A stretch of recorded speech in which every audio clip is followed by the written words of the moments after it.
이 단어는 여러분 잘 아시는 샬롬이라는 단어에서 나왔습니다. 하나님과 평안한 관계를 이야기하는 거죠. 화목제는 죄의 문제를 넘어서서 하나님과 평안하고 아름다운 관계를 위한 그러한 제사였습니다. 자, 그러면 이 화목제는 어떠한 종류가 있는가? 레위기 7장에 세 가지 화목제의 종류가 있다는 것을 이야기합니다. 첫 번째는 감사제입니다. 환난에서 구원받게 되어났을 때 하나님께 감사하며 드렸습니다. 여러분, 전쟁에서 승리했을 때 하나님께 감사제를 드렸던 것이지요. 두 번째는 서원제입니다.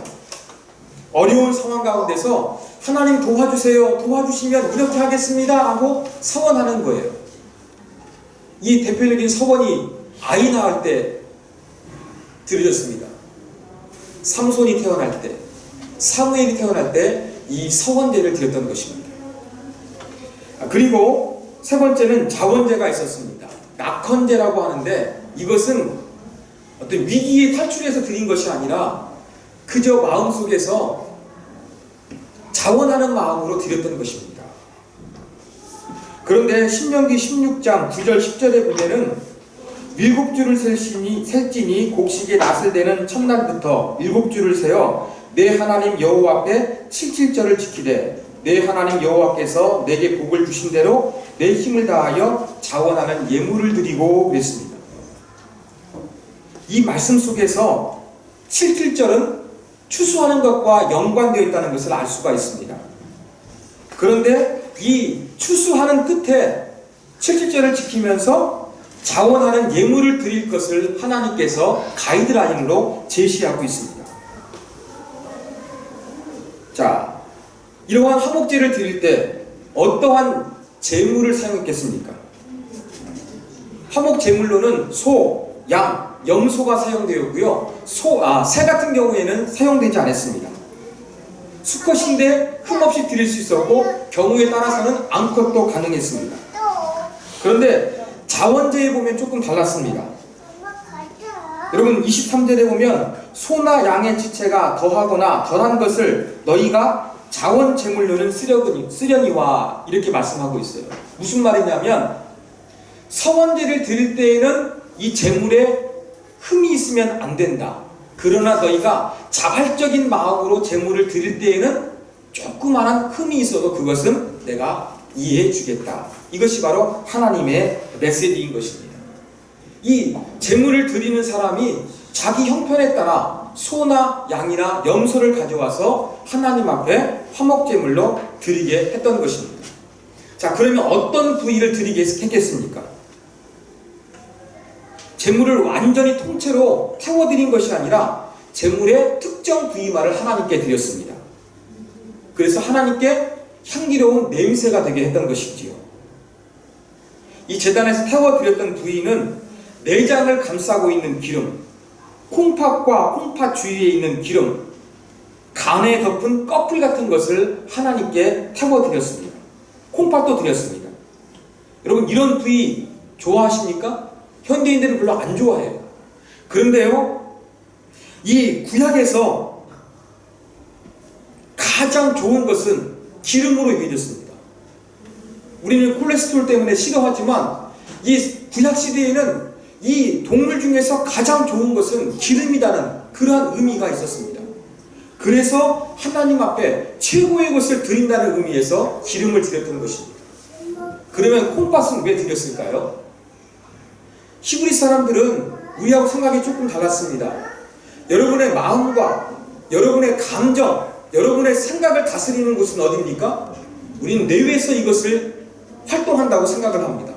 그런데 히브리 사람들은 이 생각과 감정하는 기능이 어디에 있었느냐?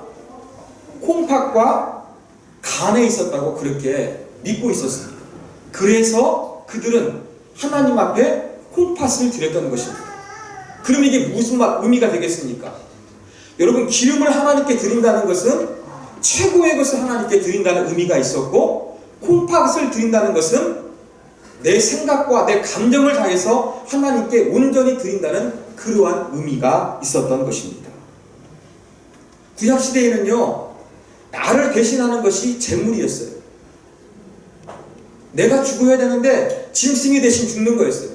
그러므로 이 짐승에 기름을 드리고 짐승에 콩팥을 드린 것은 내가 가진 것 중에서 최고의 것을, 또 내 생각과 내 감정을 다해서 하나님께 온전히 드린다는 그러한 의미를 내포하고 있었습니다. 자, 이렇게 기름과 콩팥을 하나님께 드렸어요.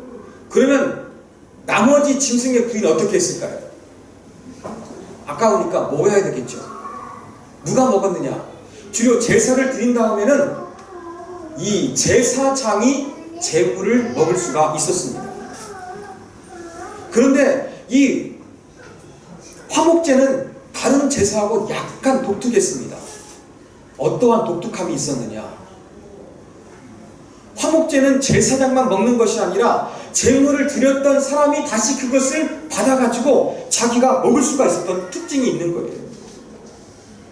그래서 그것을 함께 제사드리에서 찾아온 자기의 가족들, 아니면은 자기의 가까운 친지, 이웃들과 함께 나누면서 이 화목제물을 먹을 수가 있었습니다. 근데 제사장이 어떤 부분을 먹었느냐? 다 먹었던 것이 아니라 제사장은 이 짐승의 부위 중에서 가슴 부분, 그리고 오른쪽 뒷다리를 가졌고 나머지 다리 3개, 나머지 부위는 전부 다 이 화목 제물을 드렸던 사람에게 돌려주었습니다. 그것을 먹을 수가 있었습니다. 그런데 하나님께서 단 한 가지 조건을 거셨습니다. 그 조건은 무엇이냐? 너희가 화목 제물을 드렸던 그 제물을 먹을 때에는 먹은 그날 다 먹어 없애라는 그러한 규정을 주신 거예요. 그게 바로 30절에 기록되어 있습니다. 이것은 감사제를 드릴 때 해당하는 거였어요. 그런데 또 다른 종류인 서원제가 있었고 자원제가 있었습니다. 그때는 경우에 따라 좀 달랐습니다. 이 서원제와 감사제의 경우에는 이 제물을 드린 사람이 먹되 당일과 그 다음 날까지 먹을 수가 있었습니다. 그런데 3번째 날이 되면 어떻게 하라고 하나님 말씀하셨습니까? 그냥 불살라 태워버리라는 것입니다. 여러분, 고기 남았다고 여러분 불살라 태워버립니까? 아까울 거예요. 여러분, 성경 시대에는요, 고기 먹는 것이 너무나 귀했던 그러한 시대입니다. 고기 먹는 것은요, 아주 호사스럽고 사치스러운 그러한 날이었어요. 이러한 시대에 고기를 불러 태워드린다는 것은 상상할 수가 없습니다. 그럼 어떻게 했겠습니까? 먹었겠지요. 근데 고기가 쉽게 먹을 수 있는 것이 아니까 이것을 나 혼자 먹고 싶었을 거예요. 그런데 하나님 뭐라고 말씀하셨느냐?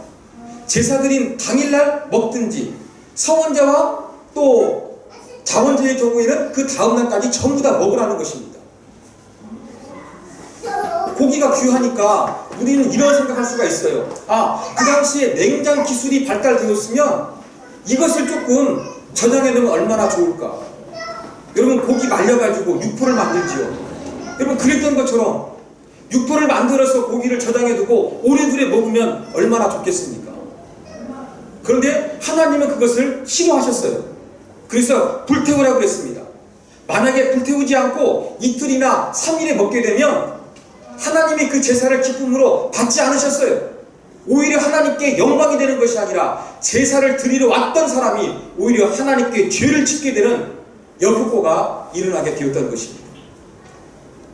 그러면 하나님은 왜 이렇게 그 값비싼 고기를 제사드린 당일이나 그 다음날까지 다 먹어 없애버리라고 그렇게 말씀하시는 거겠습니까?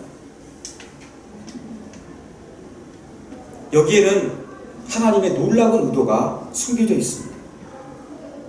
화목제를 통해서 그 감사하는 마음과 기쁨을 가족들이나 이웃들과 함께 나누라는 것입니다.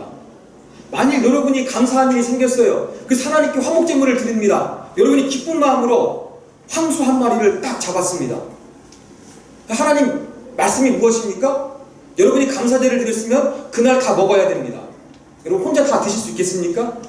서원제나 자원제를 드렸어요. 그 다음 날까지 여러분 다 드실 수 있겠습니까? 불가능하죠.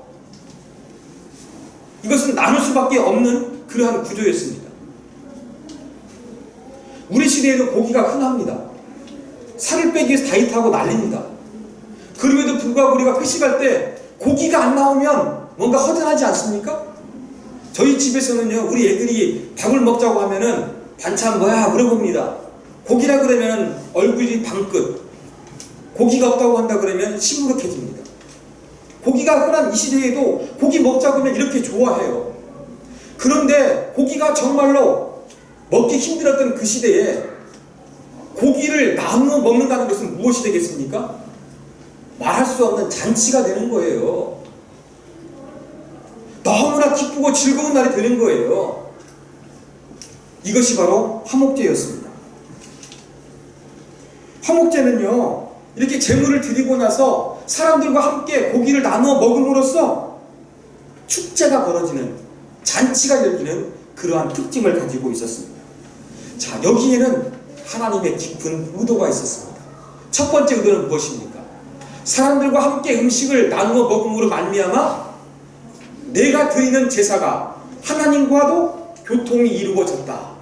이것을 상징적으로 보여주는 그러한 의미를 담고 있었습니다. 두 번째 의미는 무엇이었느냐? 여러분, 음식과 그 기쁨을 함께 먹으며 나눌 때에는 더 기쁘고 더 즐거워지는 거예요. 그렇죠? 하나님께서 이것을 의도하신 거예요. 여러분, 나 혼자 기뻐하는 것이 아니라 다른 사람들이 다 축하해주면 얼마나 기쁘고 즐겁습니까? 정말로 대단한 영광이 있는 것처럼 우리가 그렇게 생각이 되어지는 것입니다. 마찬가지예요. 하나님께서는 이러한 인간의 습성을 아시고 사람들로 하여금 이렇게 기쁨과 즐거움을 음식을 통해서 함께 나누어 기쁨이, 즐거움이, 감사가 배가가 되기를 하나님은 원하셨던 것입니다. 세 번째 의도는 무엇이냐? 고기를 함께 나누어 먹어서 자신만을 위한 이기적인 마음을 내려놓기를 하나님 원하시는 거예요. 고기가 정말로 귀했어요. 저장하고 싶었고 육포를 만들어서 나 혼자 먹고 싶은 그런 마음이 간절했을 거예요. 그런데 빨리 먹어 치우라는 거예요. 하나님 말씀. 무슨 말입니까? 인간은 자기 자신의 본능을 위해서, 내가 행복한 삶을 위해서 쌓아두려는 그러한 이기적인 마음이 있습니다. 그게 본능이에요. 더 갖고자 하는 그러한 탐욕스러운 그러한 부분이 있습니다. 화목제를 드리며 음식을 나눠 먹어서 이러한 자기중심적이고 이 탐욕스러운 마음 내려놓아라. 이것이 바로 하나님의 세 번째 의도였던 것입니다. 화목제는 또 다른 특징이 있었습니다. 그건 무엇이냐? 27절과 28절입니다. 자, 같이 읽겠습니다. 화면을 보시고 읽습니다. 시작! 수소나 양이나 염소가 나거든 이래 동안 그것의 어미와 같이 있게 하라. 여덟째 날 이후로는 여호와께 화제로 예물을 드리면 기쁘게 받으심이 되리라. 암소나 암양을 막론하고 어미와 새끼를 같은 날에 잡지 말지니라. 두 가지 하나님께서 금지 조항을 여기서 말씀하십니다. 첫 번째는 무엇입니까? 동물로 새끼를 가지고 하나님께 제사를 드릴 때 태어난 지 8일이 안 된 것은 제물로 사용하지 말라는 말씀이에요. 또 다른 금지 조항은 무엇이냐면 어미와 새끼를 동시 같은 날 잡아가지고 하나님께 제물로 드리지 말라는 것입니다. 자, 이 말씀 가운데는 하나님의 어떠한 의도가 담겨져 있습니까? 여러분, 태어난 지 얼마 안 된 짐승이 죽으면 어때요? 안타깝죠? 여러분, 짐승이라 할지라도 어미와 새끼가 같은 날 죽임을 당하게 되면 안타깝습니다. 아무리 거룩한 하나님께 거룩하게 드려지는 제물이 된다 할지라도 태어난 지 얼마 안 된 새끼, 어미와 새끼가 함께 죽는 것은 이것은 정말로 안타까운 거였어요. 하나님께서는 감사하는 마음으로 영광스러운 화목제를 드리되 그래도 그 기쁨이 온전해지기 위해서 너희가 동물에 대해서 최소한의 점을 배려하라. 이러한 의도가 화목제에는 있었습니다. 나만 감사하면 끝이 아니라 너희가 감사하되 그래도 감사함이 있다고 한다 그러면 내가 만든 이 피조물에게도 너희가 최소한의 정을 배려하는 그러한 모습을 가지고서 내 앞에 화목제를 드려라. 이것이 바로 하나님께서 화목제를 기획하신 의도였습니다.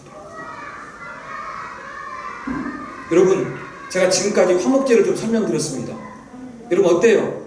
화목제가 상당히 좋은 아름다운 의미를 가지고 있지 않습니까? 저만 그렇습니까? 아마 여러분도 그러실 거예요. 그런데 안타깝게도 어떤 일이 벌어졌느냐? 구약의 제사제도는 신약이 되어서 완전히 폐지가 되었습니다. 우리는 화목제가 좋지만 화목제를 드려서는 안 됩니다. 그렇죠? 그렇다고 한다 그러면 화목제가 가지고 있는 좋은 뜻과 의미가 있는데 이것을 계승할 수는 있어요. 신약시대의 화목제의 아름다운 뜻과 정신을 계승하고 있는 것이 있다면 여러분 그것이 무엇이라고 생각되어지십니까? 예, 감사절 떠오르시죠? 또 한 가지 학자들은 이야기하는데 뭘 이야기하냐면 성찬식을 이야기합니다. 성찬식은 원래 우리가 지난주간 행했지만 우리는 약식으로 행하는 겁니다. 원래 처음에 뒤에 만찬은요 식사였습니다. 식사였어요. 혼자 식사하는 것이 아니라 함께 음식을 싸와서 나누어 먹는 공동체 식사였어요. 그렇기 때문에 이것과 화목제와 연관성이 있습니다. 또 한 가지는 여러분 말씀하셨던 것처럼 추수감사절하고 화목제가 연결되어 있습니다. 자, 그런데 우리가 추수감사절을 지내면서 화목제의 그 정신이, 그 아름다운 모습이 여러분 깃들어져 있습니까? 우리가 추수감사절을 지키는 모습은 어떠합니까? 대부분 그렇지 않습니까? 이 강단에 과일과 곡식으로 아름답게 디스플레이 해놓고 추수감사절 현수막 하나 걸어놓고 교회에서는 떡 해가지고 한 덩어리씩 나누어 드리고 여러분은 감사의 물을 드리는 것, 이것이 우리가 알고 있는 추수감사절의 대부분이 아니었습니까? 여러분 그렇죠? 그런데 구약시대에 감사하면서 화목제를 드렸는데 어떻게 드렸습니까? 이웃을 배려하고 이웃과 함께 나누는 감사절을 지켰다는 것을 우리가 기억하기를 원합니다. 제사는 원래 수직적인 거예요. 그렇죠? 하나님과 나 사이에 아름다운 관계를 위해 드리는 거예요. 근데 화목제는 이 수직적인 것뿐만 아니라 이웃에게 아니면 피조물에게도 배려하는 수평적인 요소가 들어져 있었습니다. 여러분, 우리가 화목제의 정신 아름다운 것을 더욱더 담아가지고 감사절을 지키되 이렇게 하나님께만 영광이 되는 것이 아니라 그 감사의 기쁨을 내 주변 사람들과 함께 나눌 수 있는 이러한 수평적인 감사절을 저와 여러분이 지키기를 원합니다. 그러기 위해서 우리 교회에서는 다음 주 주일 식사를 이렇게 하려고 합니다. 지금까지는 우리가 주로 밥 먹을 때 우리 권사님들이나 여자분들이 당번을 맡으셔가지고 그렇게 준비해가지고 저희가 밥을 먹었습니다. 다음 주 식사는요, 남녀 구분 없이 한 가지씩 음식을 맡아가지고 해오셔가지고 같이 나눴으면 좋겠어요. 내 감사한 기쁨을 더욱더 풍성하게 하기 위해서 믿음의 식구들과 함께 나누기를 원합니다.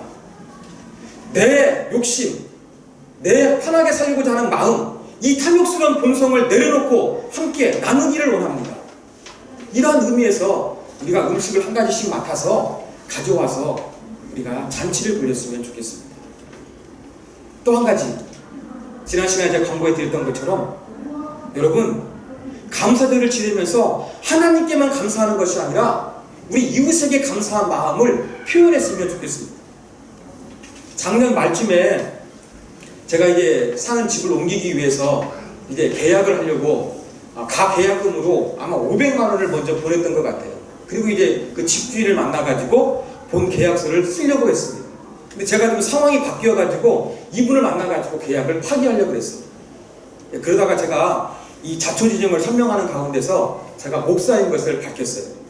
집주인이 듣다가 이렇게 말씀하시더라고요. 만일 목사님인 줄 알았으면 제가 집을 드리지 않았을 겁니다.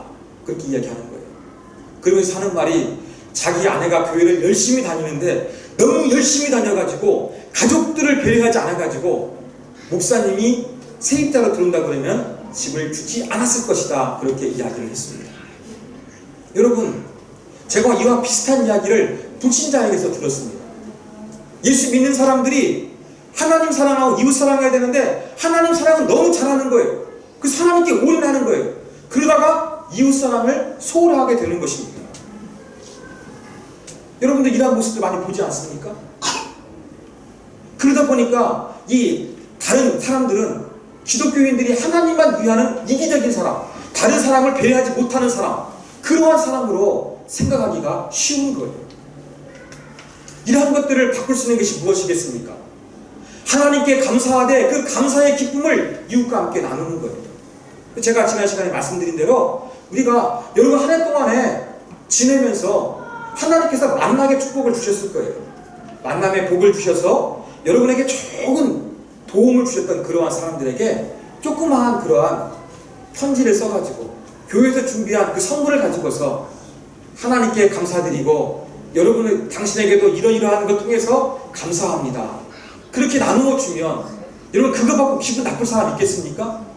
하나님께 감사하며 자기에게도 감사하는데 거기에 대해서 기분 나빠할 사람 있겠습니까? 없겠지요. 아마 기독교인의 따뜻한 마음을 느끼게 될 것입니다. 그렇게 우리가 감사절을 보다 의미 있게 지키기를 원합니다. 이웃사랑하기를 잘했던 한 사람을 제가 소개해 드리도록 하겠습니다. 여러분 팀하스 주차 빌딩 기업을 혹시 들어보셨습니까? 미국에서 이민간 하형록 씨가 세운 주차 전문 건축 기업입니다. 근데 아직 미국에서 좋은 반응을 얻고 있습니다. 이분은 목사이기도 합니다. 이분이 KBS에서 반영했던 글로벌 성공 시대에 반영도 되었고요. P31이라는 책도 나왔는데 아주 제가 볼 때는 초대형 베스트셀러의 조짐이 보입니다. 읽어보니까 내용이 좋아요. 그리고 검색해보니까 우리나라 큰 대형 교회에 와서 강사로 지금 이렇게 왕성하게 활동하고 계십니다. 이분의 그 기업 비전이 뭐냐면 We exist to help those in need. 우리는 어려운 이들을 위해 존재한다는 거예요. 기업은 이윤을 추구하는데 어려운 사람을 돕기 위해 존재한다고 이야기합니다. 돈을 벌어서 사람들에게 돕겠다는 것입니다. 이웃사랑을 실천하겠다는 것입니다. 한 가지 예화를 제가 소개해 드릴게요. 마이애미에 가면 마린스 야구 경기장이 있습니다. 이분의 회사가 이 6,000대를 주차할 수 있는 주차 빌딩을 이제 수주하게 되었습니다. 그래서 이제 공사를 다 진행해가지고 마무리 단계를 하고 있었습니다. 그리고 이제 메이저리그가 시작되기까지는 4개월이 남았습니다. 근데 급한 전화가 걸려온 거예요. 뭐냐? 주차 기둥을 세웠는데 이 기둥 중에서 수백 개의 금이 갔다는 거예요. 그럼 여러분 불안하지 않습니까? 그래가지고 이제 연락을 바꿔서 현장에 가보니까 정말로 금이 가 있는 거예요. 원인을 분석하고 조사했습니다. 그러니까 어떤 문제가 있었느냐? 물론 이 티마스 건축 기업의 문제도 있었습니다만 이 시공을 의뢰했던 회사가 여기에 들어가는 이 철근을 써야 되는데 티마스 건축회사에서 추천한 제품이 아니라 조금 더 싼 걸 쓴 거예요. 왜냐하면 가격 차이가 무려 50억이 난 거니까 조금 싼 걸 쓴 겁니다. 그러니까 티마스 기업이 책임은 있었지만 100% 책임은 아니었어요. 이 문제를 가지고서 이제 그 티마스 하영록 회장과 그가 보험을 들었으니까 보험회사 직원과 또 상대 기업과 그 상대 기업의 변호사와 만나가지고 이 문제를 해결해야 했습니다. 이 가운데 누가 책임지려고 하겠습니까? 같이 만났는데 이 하영록 회장은 깜짝 놀란 거예요.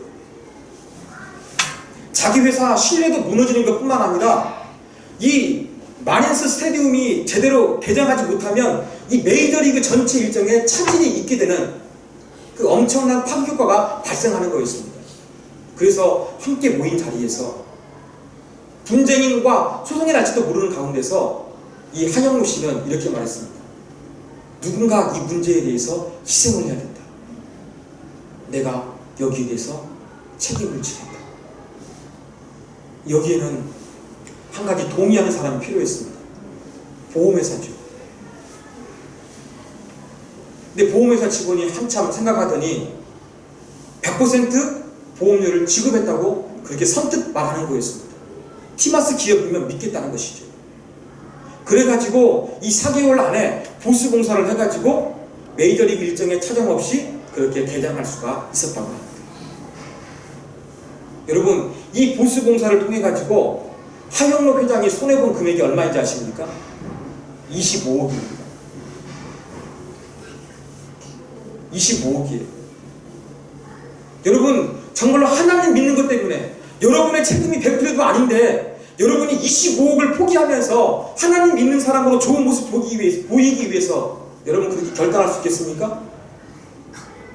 쉽지 않아요. 근데 하영록 씨는 하나님 믿는 사람이기 때문에 이러한 결단을 내린 겁니다. 그런데 25억을 손해본 것 같았지만 그게 아니었어요. 그 공사를 주었던 사람이 전에는 만나게 되면은요, 공사 담당장을 만났는데 너무나 감사한 일이니까 이제는 부사장이 나오고 사장이 나와서 그를 맞이해 주었다고 합니다. 그러면서 믿을 만한 신뢰의 모습이 있으니까 그 주차, 6,000대 주차학을 쓰는 그 이상의 더 많은 큰 프로젝트를 티마스 기업에게 맡기고 있다고 합니다. 얼마나 아름다운 일입니까? 이웃과 함께 나누려고 할 때에 그것은 손해가 아니라 오히려 보게 되게 하시는 하나님의 은혜를 이 하영록 씨가 경험했다는 것입니다. 사랑하는 여러분, 우리 감사절도 하나님께서 행해주신 일들 우리가 감사하며 지키되 내게 만남의 축복을 주시고 내게 도움의 손길을 주신 그러한 분들을 함께 우리가 감사의 마음을 표현하기를 원합니다. 뭐 비싼 거 드리자는 게 아닙니다. 작은 거지만 여러분의 그 사랑의 마음을 담아 그것을 통해서 정말로 감사의 마음을 표현해서 예수 믿는 사람 뭔가 다르구나, 이런 것들을 보여줄 수 있는 감사절을 저와 여러분이 보내기를 원합니다. 여러분, 오늘 말씀에 보면은요, 한 가지 본문 가운데서 자주 반복되는 단어가 있습니다. 그게 바로 무엇이냐면 하나님께 기쁘게 받으심이 된다는 표현이에요. 무려 19절, 20절, 21절, 23절, 25절, 27절, 29절 7번이나 반복되고 있어요. 화목제를 드릴 때 뭐가 중요하다는 겁니까? 하나님께 기쁨이 되도록 드리는 것이 중요하다는 것입니다.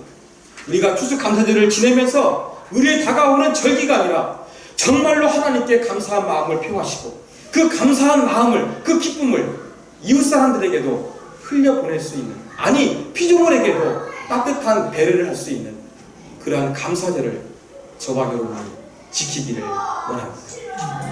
이러한 절기가 될 수 있도록 다 같이 우리 한번 우리 자신을 위해서 기도하도록 하겠습니다.